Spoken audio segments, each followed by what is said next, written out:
Parliament passes bill granting Vande Mataram same statutory protection as national anthem. The national song Vande Mataram will now enjoy the same legal protection as the national anthem following Parliament's passage of Prevention of Insults to National Honor Amendment Bill 2026. The amendment extends the provisions of the Prevention of Insults to National Honor Act 1971, making it an offense to intentionally prevent the singing of Vande Mataram or cause disturbance during its rendition. Such offenses are punishable with imprisonment of up to 3 years, a fine, or both, while repeat convictions attract a minimum imprisonment of 1 year. The bill was introduced in the Rajya Sabha on July 24, passed by the Rajya Sabha on July 29, and approved by the Lok Sabha on July 30th. It seeks to accord statutory protection and uphold the dignity of India's national symbols. Parliament clears bill to strengthen anti-cheating law for public examinations. To safeguard the interest of millions of students and job aspirants, Parliament has passed the Public Examinations Prevention of Unfair Means Amendment Bill 2026, introducing tougher penalties and faster legal action against paper leaks and examination fraud. Introduced in the Lok Sabha on July 27, 2026, the Bill 2026 was passed by the Lok Sabha on July 29 and the Rajya Sabha on July 30.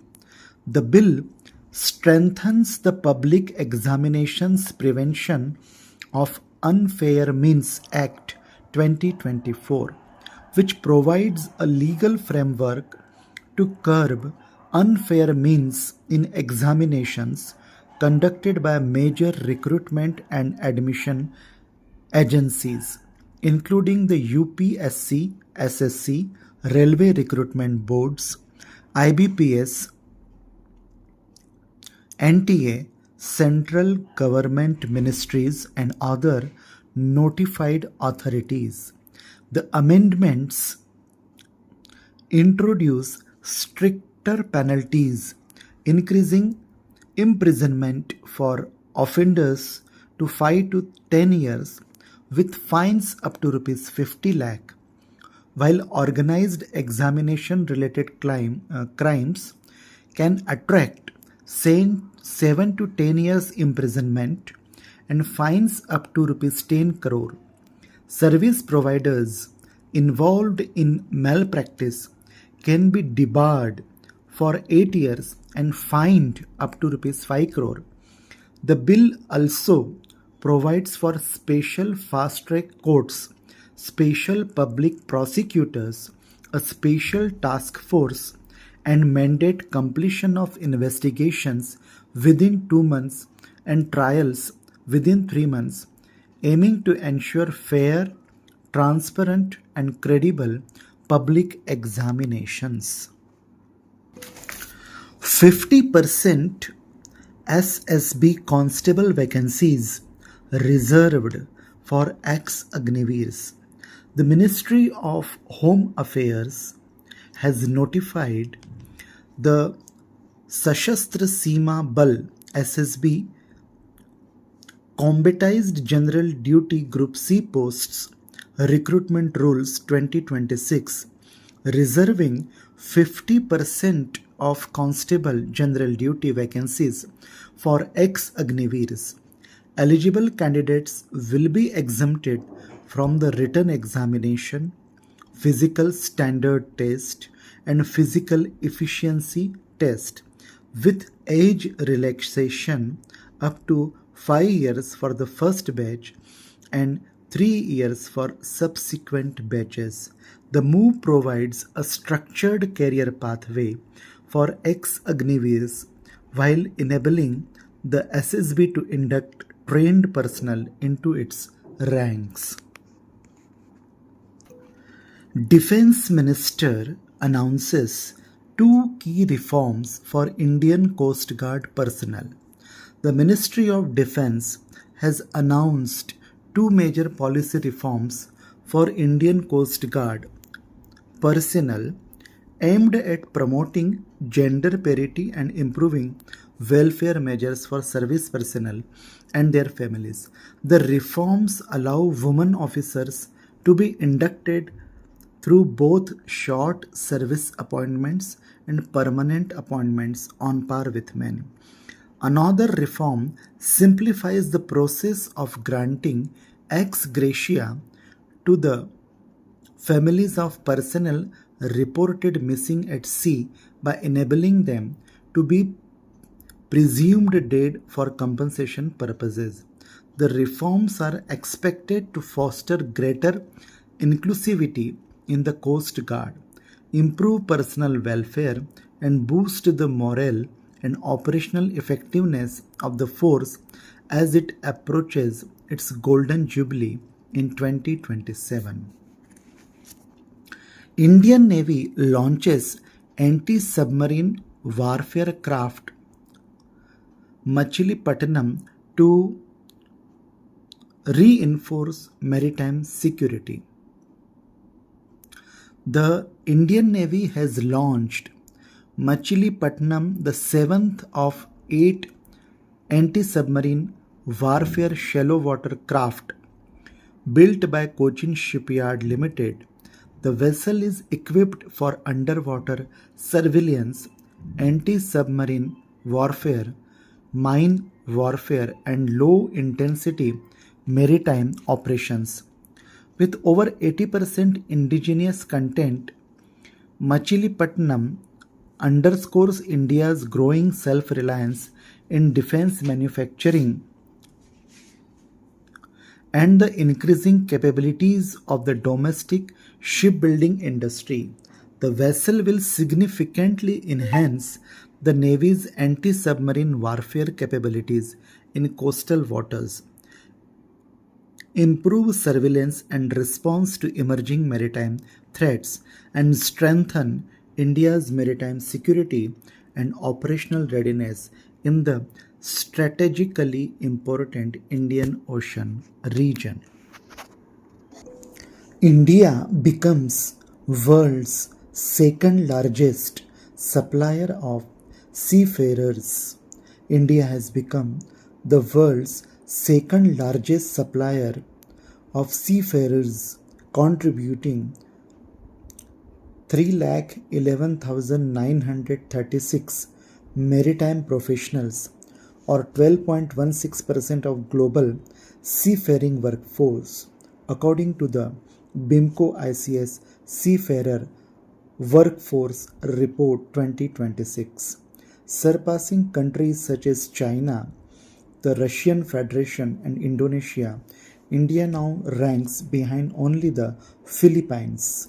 The achievement highlights the growing strength of India's maritime workforce and training ecosystem, reinforcing the country's position as a key supplier of skilled seafarers to the global shipping industry while supporting employment generation and foreign exchange earnings.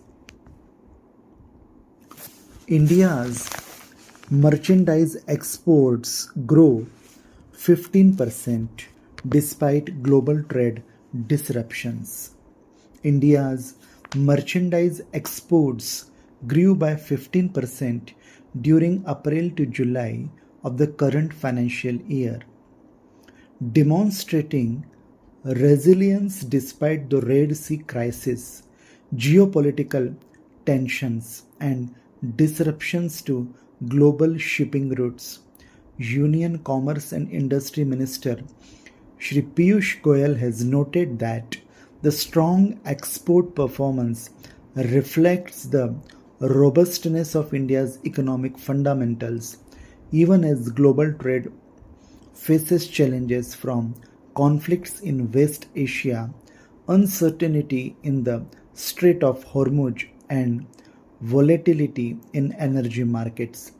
The sustained growth in exports is expected to strengthen India's external trade, support manufacturing and employment, improve foreign exchange earnings, and reinforce the country's position as one of the world's fastest growing major economies despite an uncertain global environment. India's first telecom manufacturing zone to come up in Gwalior. India's first telecom manufacturing zone TMZ is said to be established at Gwalior, Madhya Pradesh, following the signing of an MOU between the Department of Telecommunications and the Government of Madhya Pradesh on July 30, 2026. The project aims to create a world-class ecosystem for manufacturing telecom equipment and allied technologies, boosting domestic production under the Make in India and Atmanirbhar Bharat initiatives. The TMZ is expected to attract investments, generate employment, strengthen the telecom supply chain, and promote regional industrial development. By fostering indigenous manufacturing and innovation, the initiative is expected to reduce import dependence, enhance India's competitiveness in global telecom value chain, and support the country's ambition of becoming a global hub for telecom equipment manufacturing and export. Air India's Easy Connect links Amritsar to 27 global destinations. Air India has launched its Easy Connect hub and spoke service at Amritsar, connecting the city to 27 international destinations across North America, the United Kingdom, Europe, and Australia through seamless domestic international transfers. The initiative is expected to improve international connectivity for travelers from Punjab, Jammu and Kashmir, and Himachal Pradesh, while strengthening Amritsar's role as a key aviation hub in North India. 4 new sites added to UNESCO World Heritage List. UNESCO has inscribed 4 new international sites on the World Heritage List. The newly added sites are the World War II D-Day landing beaches in France, Mount Olympus in Greece, and ancient capitals of Asuka and Fujiwara in Japan, and the Boma Bedingilo migratory landscape in South Sudan. The inscriptions recognize sites of outstanding cultural and natural value, reinforcing global efforts to preserve humanity's shared heritage while promoting sustainable tourism, conservation, and international cooperation in protecting historically and ecologically significant landmarks.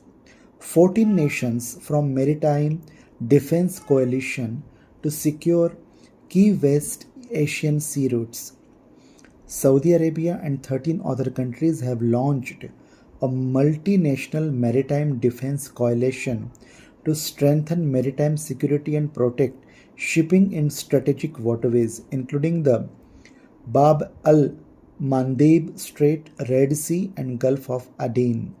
The founding members are Saudi Arabia, Kuwait, Bahrain, Qatar, Egypt, Jordan, Yemen, Nigeria, Sudan,